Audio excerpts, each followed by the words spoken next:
pues bienvenidos a otra edición de Viernes Económicos. Hoy conversaremos sobre Camisea y por qué aún no se ha logrado la masificación del gas natural en el país. Para esto nos acompaña el ingeniero experto en hidrocarburos, Aurelio Ochoa. Bienvenido. Muy buenas tardes, Guadalupe, a sus órdenes. Bien, en primer lugar, a raíz de la polémica que se ha generado con el tema de Camisea, se ha evidenciado cierta confusión respecto a lo que se produce en Camisea, lo que se hace ahí. Comencemos precisando este punto. ¿Qué comercializa Camisea y cómo opera? De acuerdo. Bueno, en primer lugar, Camisea está ubicada en la provincia de La Convención, en el Cusco, como sabemos. Fue un yacimiento descubierto por Shell allá en el año 1984, ¿no? Entonces ha entrado en producción después de todos los avatares políticos, en fin, han habido. El año 2004, en agosto, y exactamente el 6 de agosto del 2004, inició las operaciones y llegó el gas natural a Lima, Callao, o sea, agosto del 2004. ¿De acuerdo? Yacimiento es el más grande que tenemos por el momento en el Perú. Es uno de los más grandes en Latinoamérica en realidad, e inclusive es de talla mundial. Entonces, digamos, ¿qué con lo que se produce? Esa es una muy interesante pregunta porque esto, digamos, quizá va a aclarar algunas confusiones que hay respecto a la terminología de gas. Camisea produce gas natural asociado con líquidos, o sea, mezclado con líquidos de gas natural o condensados. Esos hidrocarburos salen a superficie en la planta de las Malvinas, en la Convención, y son separados. Por un lado, el gas natural se separa, ¿no es cierto? Y se envía por tubería hasta el Citygate que está en Lurín, acá en Lima, ¿no? Y la otra parte de líquidos, o sea, los condensados que han venido mezclados, ¿no es cierto?, con el gas, pero que en las Malvinas se separa en la planta de separación de gas y de líquidos, los líquidos se van por una tubería que se llama poliducto hasta Pisco. Hay una planta en Pisco donde se separan los diferentes líquidos del gas natural.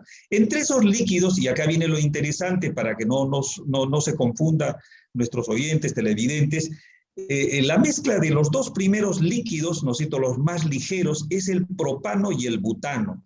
La mezcla de esos dos hidrocarburos hacen el famoso GLP o gas licuado de petróleo que lo tenemos en los balones, en los cilindros. Más usado en el país.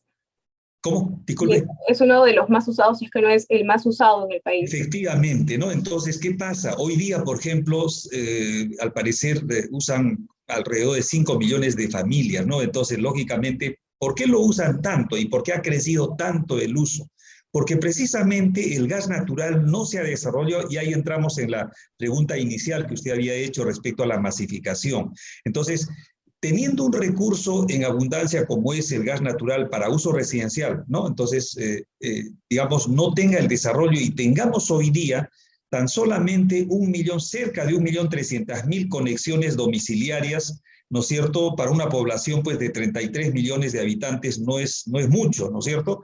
Entonces, en el caso de Bolivia, por ejemplo, tienen 50 millones de conexiones domiciliarias. Ojo, perdón, tienen más del 50% de la población está ligada ya al gas natural, ¿no es cierto? Tiene más de 1 millón de conexiones domiciliarias, pero es un país que tiene 3 veces menos la población del Perú. Veamos otro país si no queremos ver el ejemplo boliviano. Es el caso de Colombia. Colombia tiene a la vez 3 veces menos reservas de gas natural que el Perú, 3 veces, ¿ah? Sin embargo, la penetración del gas natural, porque ellos lo han utilizado para su mercado interno, en este caso, todas las reservas que tenían hace 40 años que han descubierto, entonces lo han destinado, ¿no es cierto?, preferentemente hacia su consumo interno, la parte residencial. Y Colombia está llegando hoy día a 10 millones de conexiones domiciliarias, ¿no? 10 millones, lo que significa que el 73% de la población colombiana está conectada al gas natural. Entonces, esas cifras, lógicamente, nos hacen ver que nosotros no hemos avanzado en la masificación del gas, teniendo más que otros, ¿no es cierto?, teniendo, digamos, un territorio de todas maneras no tan complejo como el boliviano, por lo menos en la costa, ¿no es cierto? Y sin embargo, esas son las circunstancias. Entonces, acá viene el tema, oye, entonces, ¿qué pasa con el tema de la famosa renegociación? Entonces, Es cierto que... Disculpe, ¿a Sí. cuántas personas actualmente llega el gas natural? ¿A cuántos hogares?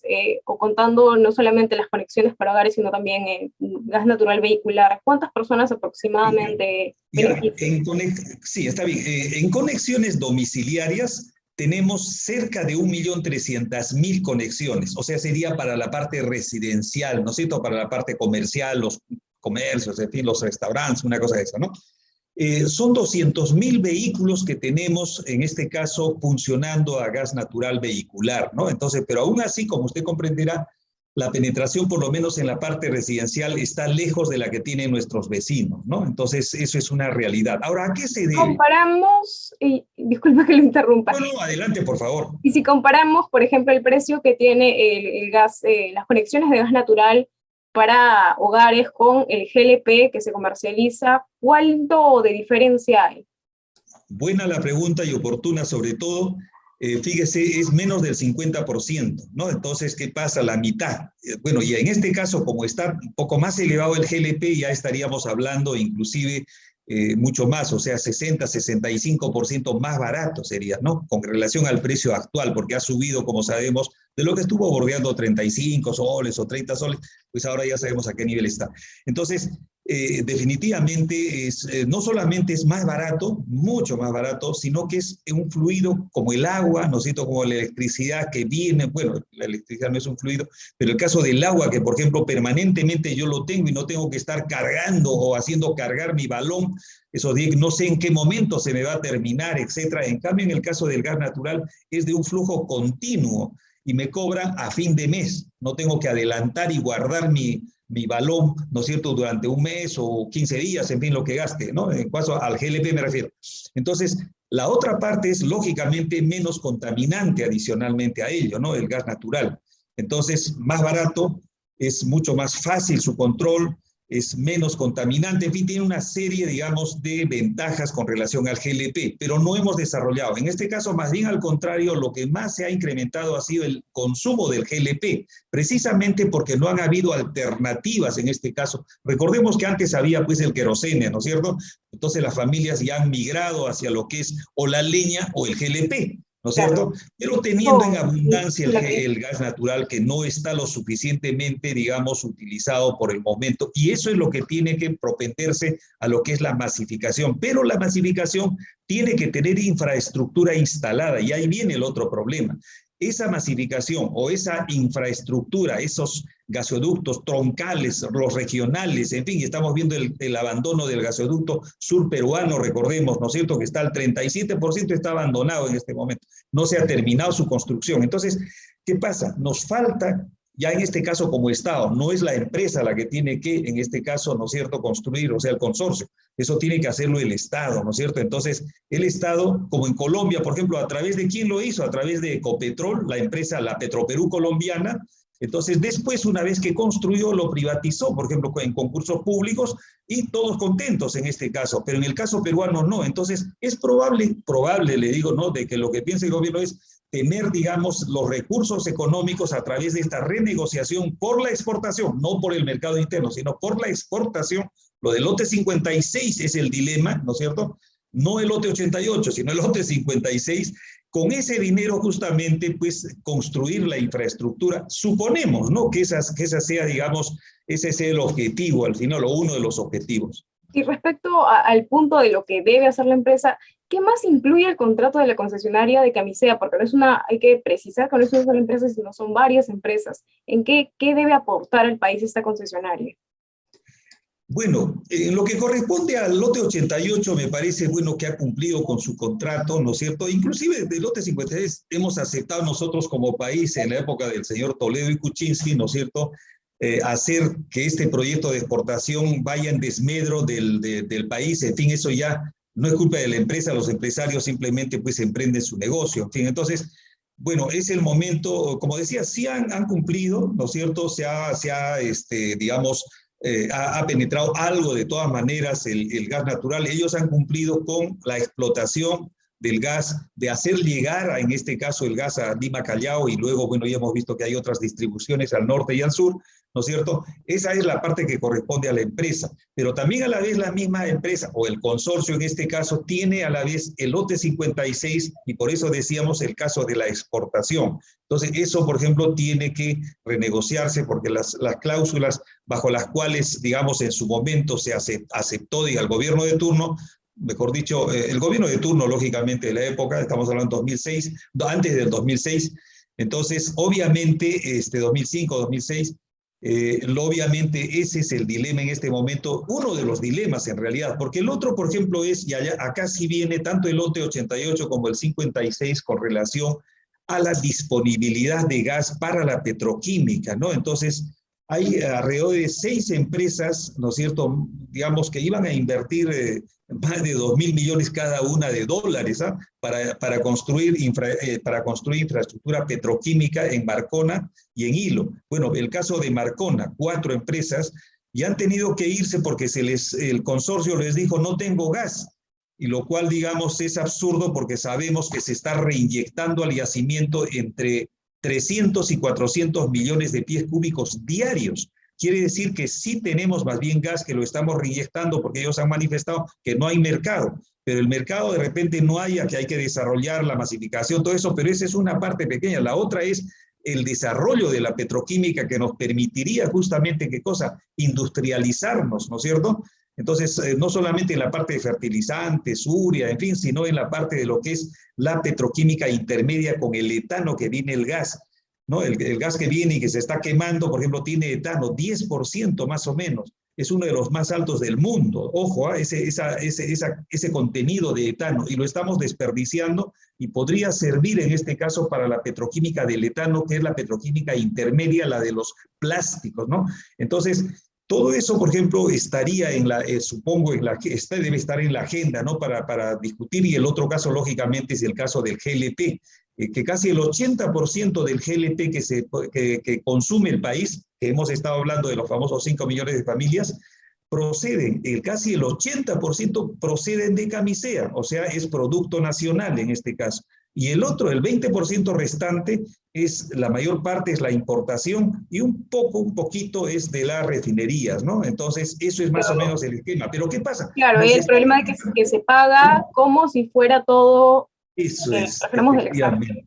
Como que fuese importado, ¿no? Entonces, eso es absurdo, ¿no? Por ejemplo, eso no puede continuar. O sea, nosotros vamos a pagar el precio internacional, pero lo que no podemos pagar es el precio internacional más, o sea, el agregado de todo el transporte, simulando que lo traemos desde la costa del Golfo, en el Atlántico, en Estados Unidos. Y eso lógicamente no es así, porque lo traemos ¿desde dónde? Lo traemos desde nuestro Pisco, de Pisco hasta el Callao, o sea, un tramo pequeñísimo con relación a ese trayecto que hay que atravesar el Canal de Panamá. Y por supuesto, para lo que es importación está correcta ese valor, pero no para lo que se produce en camisea. Entonces, esos temas, por ejemplo, sería interesante. Y la otra podría ser también de incluir que el gas natural liquefactado que se produce en la planta Melchorita debería destinarse poco a poco, gradualmente, ¿no es cierto?, a el consumo interno. Todos los grandes camiones, o sea, el transporte de carga, el transporte pesado, la parte del transporte de pasajeros, en fin, las minas, podrían utilizar precisamente ese gas natural liquefiado como ya lo utilizan en otros lares. En el caso de los motores, lógicamente, estos de combustión que tenemos ahora tendrían que cambiarse los motores, pero eso se puede muy bien, digamos, implementar, ¿no es cierto?, con préstamos de COFIDE o invertir. Esa sería una buena inversión del Estado en lugar de estar gastando en el diésel, ¿no es cierto?, que lo tenemos que importar en un 85% del diésel, tenemos que importarlo. Y tenemos que subsidiarlo hoy día, desde hace varios años, con el Fondo de Combustibles, ¿no? El Fondo de Estabilización de Combustibles desde el año 2006, más o menos, está vigente. Imagínense cuánto hemos gastado, ¿no es cierto?, más de 10.000 millones de soles en subsidiar, en este caso, el precio de los combustibles, particularmente el caso del diésel y del GLP. Entonces, creo que todo eso, digamos, tiene que entrar en la discusión en este caso para corregir estas distorsiones, porque teniendo un recurso como el que les señalo, que estamos exportando a precios que no son los adecuados, podríamos muy bien utilizarlo en el mercado local y eso podría inclusive generarle pues más réditos a la empresa que exporta que lo que está exportando, por lo menos desde el punto de vista del fisco peruano, ¿no? Entonces, para el desarrollo del transporte pesado en el Perú y lógicamente de la gran minería sobre todo. Ahora, usted había mencionado el GLP que se produce en Camisea y se ha generado bastante polémica precisamente porque este yacimiento está ubicado en Megantoni, donde el balón de gas se vende a uno de los precios más altos, y es que no es el más alto, está, según Asinarminca, ahorita son 69 soles. Hay que precisar por qué este distrito de donde sale el gas está tan caro este combustible, ¿cuál es el motivo?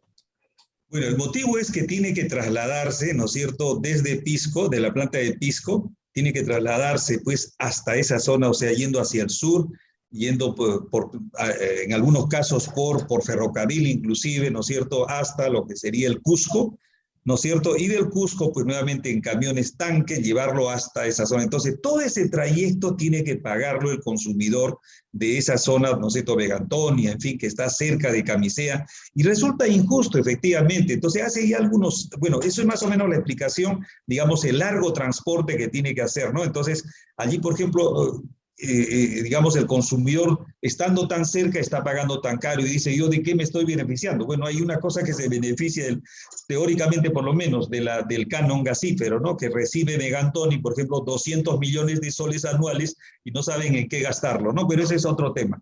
Entonces, es cierto el caso que usted señala. ¿Cómo? Claro, es un problema con la manera en la que se gastan esos recursos, el que gastan las autoridades los recursos. Claro, lo del famoso canon. Allí, por ejemplo, tiene que el Congreso revisar esa ley del canon respecto a la distribución, porque resulta injusto que tengamos, ¿no es cierto?, un distrito que tenga, pues, no sé cuántos habitantes tenga, pero la verdad que se hagan piscinas temperadas en un sitio donde la temperatura es de 45, no sé, hasta 40 grados, 35 grados, y poner piscinas temperadas o monumentos a la hamaca. Entonces creo que eso tiene que corregirse y para eso está el Congreso justamente para que pueda corregir la ley del canon. Pero esa parte, digamos, es la que corresponde ya al Congreso. La otra es lo que usted señalaba, cómo es posible que llegue a esos precios. Ahora, había un proyecto de construir una planta en Quepachiato, ¿no? Para hacer, digamos, precisamente para producir GLP, o sea, el propano butano, ¿no es cierto? Hacer una especie de mini poliducto que el que viene a Pisco, algo parecido, pero para la zona de Quepachiato. Entonces, para toda la zona del Cusco, el sur, podía, por ejemplo, permitir precisamente qué cosa que allí se pueda, digamos, producir el GLP, ¿no es cierto?, como consecuencia de una tubería que vendría de Camisea, que está, pues, me parece que está alrededor de 150 kilómetros, ahí, ¿no? Entonces, digamos, resulta fácil, pero ese proyecto tantas veces mencionado, hay una serie de estudios que se han hecho de factibilidad, prefactibilidad, factibilidad avanzada, en fin, hasta la fecha no se tiene nada. Entonces creo que allí, por ejemplo, si el Cusco recibe pues un poco más de $1 millón diarios de canon, me parece que de todas maneras esa construcción de infraestructura muy bien podrían haberla ya hecho, ¿no es cierto?, de la mano de Petroperú, por ejemplo, ¿no? Pero en fin, ojalá que todo esto que ha remecido pues al país respecto a Camisea permita también tomar acción por parte del gobierno regional del Cusco. Tener un poco más de conciencia, claro, en las autoridades del Estado. Muchas gracias por estas precisiones. Esto ha sido todo por la entrevista de hoy, pero si desean más información pueden ingresar a www.rpp.pe. Gracias. Muchas gracias, muy buenas tardes.